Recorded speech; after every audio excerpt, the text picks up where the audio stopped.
a combination of critical natural resources, a young population,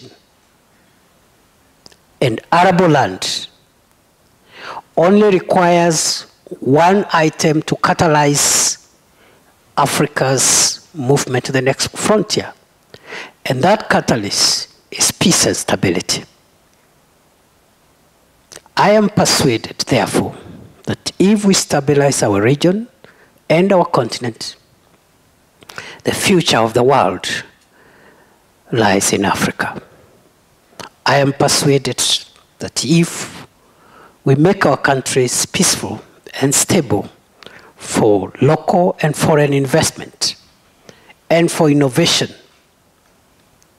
and for productivity, so that we don't waste time as Africans killing each other and destroying ourselves and our infrastructure. I am persuaded the future of the world is in this continent. And therefore, I am looking forward to a commitment from each and every member state in this generation to turn around the fortunes of our region and the fortunes of Africa. And I dare say, with a stable continent where there is peace, stability, democracy, Africa will play a decisive role in the advances that the world is making towards the next industrial revolution. We, in this part of the world, have a challenge to find ways of comprehensively and permanently eradicating illicit trafficking in small arms and light weapons, because I am persuaded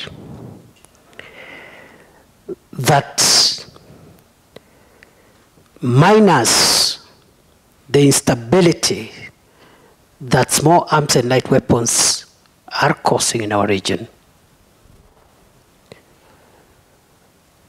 Africa is the next frontier for the civilization of the world. As you are aware, the participation of Africa in the first, second, third, fourth industrial revolutions has been minimal. And one of the reasons, among others, why our participation and contribution in impacting the world in the first 4 industrial revolutions, one of the main causes of that situation is the problem of conflict, violence, and instability, whose main fuel is small arms and light weapons in the hands of criminals and other unauthorized organizations and persons. It is my desire that our region and our continent will eradicate the trafficking in illicit small arms and light weapons, promote responsible arms transfer, and support sustainable peace building for the region and for Africa.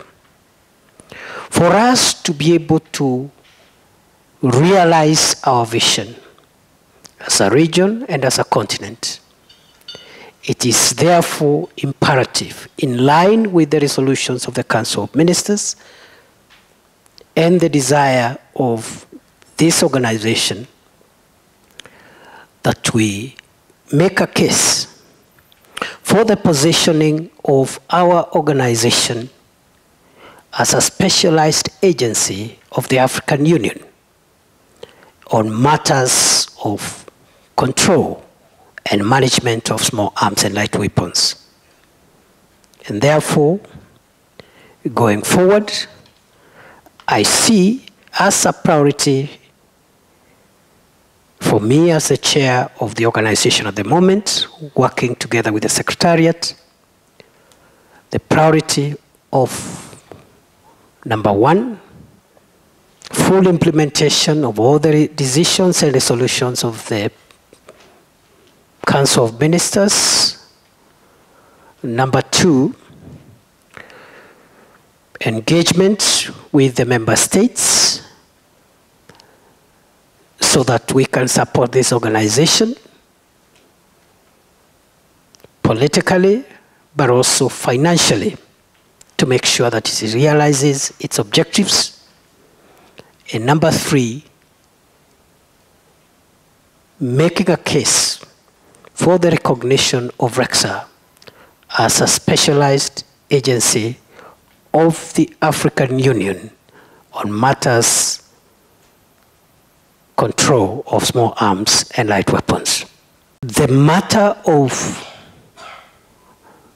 the negative and debilitating effects of small arms and light weapons in our region is as urgent and is as a priority as it was during the formation of RECSA.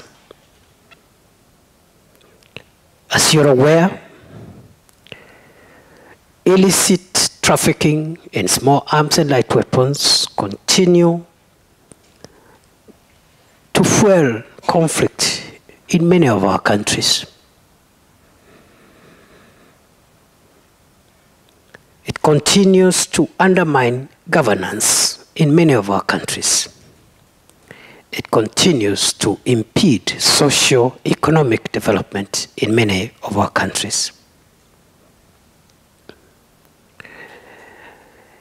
As we move forward to the next century,